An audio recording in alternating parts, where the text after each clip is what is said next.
Hello, everyone. I'm Kibin Alleyne, and today is Tuesday, July 23rd.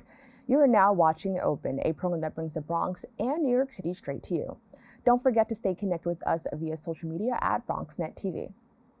After successfully launching a pilot program offering prepaid debit cards to migrant families for purchasing essential resources, the city is now expanding its immediate response card program to reach more migrant families. Financial services and assistance company MoCaFi is assisting with this endeavor.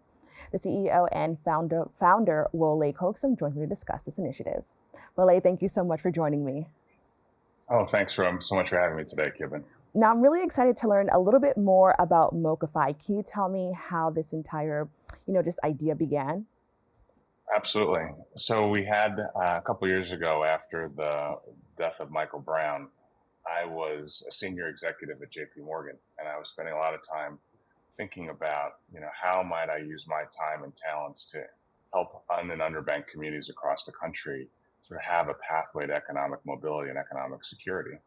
And that his murder inspired me to sort of use my time and talents to try to solve that problem. And with that was the creation of MoCaFi. We started back in 2016, really thinking about the best way or one way to help people is to get them better access to government resources to stabilize themselves, and then they can move forward economically and financially.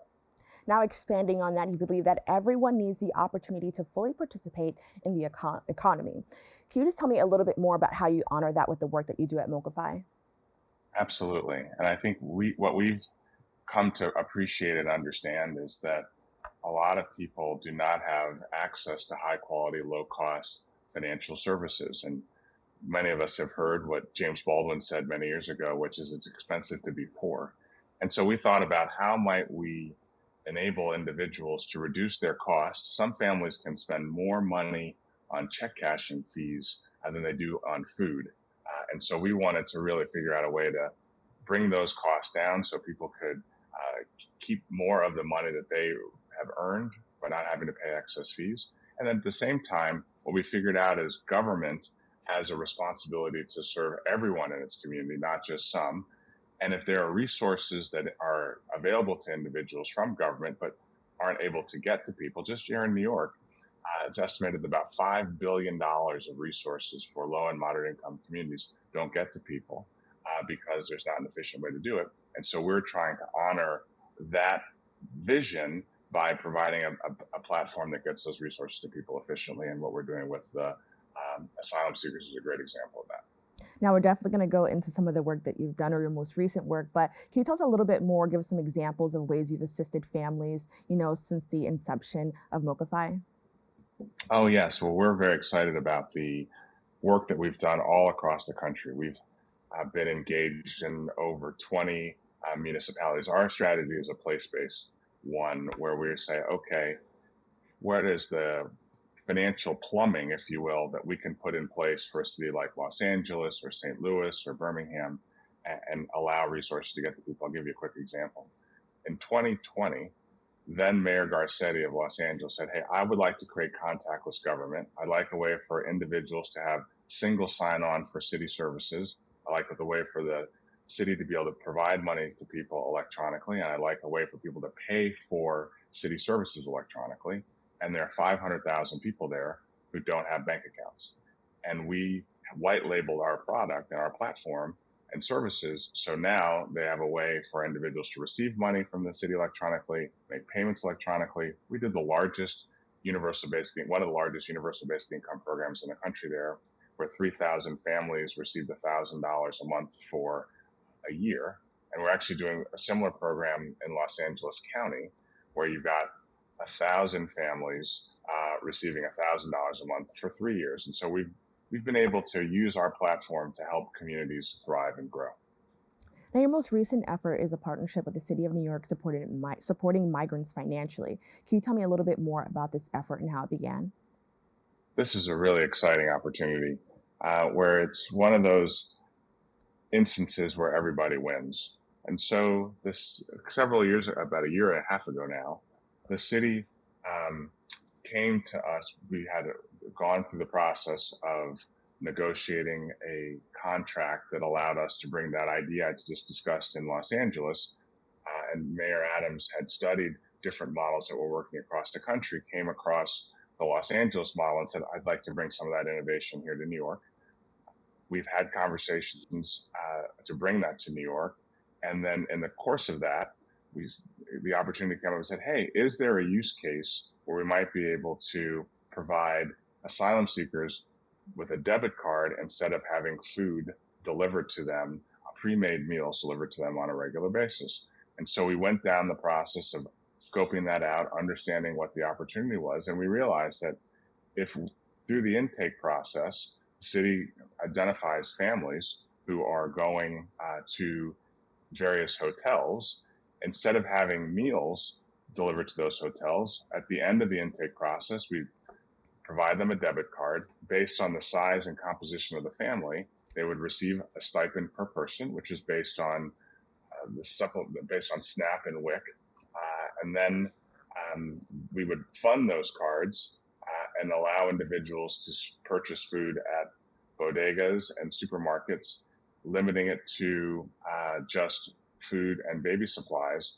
And that started as a pilot, which we launched in March. And we were able a couple of weeks ago to take it into full launch, where all of the folks that are in the Home Assistance New York City program or Hemick program are able to receive a debit card.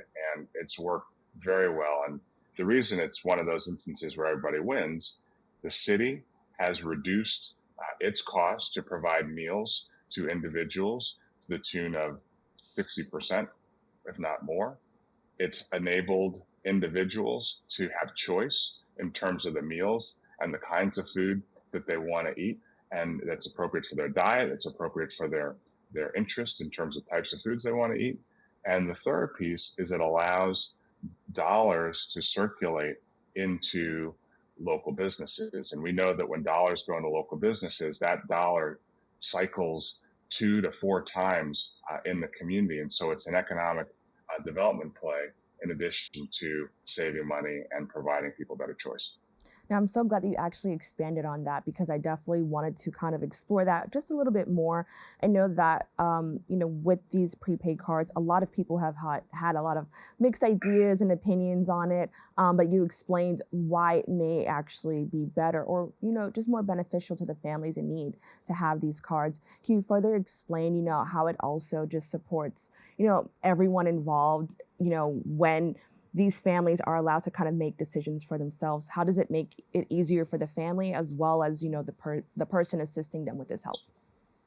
Oh, no question. I mean, we all want to have choice about how we live our lives, and we want to feel empowered, and we want to be on a path towards overall economic mobility. And so for an individual who is receiving pre-made meals, one of the things that the feedback that we'd receive in terms of talking to different city council members and whatnot is oftentimes those meals would go uneaten and oftentimes end up on the streets, causing yet another issue in terms of a trash issue.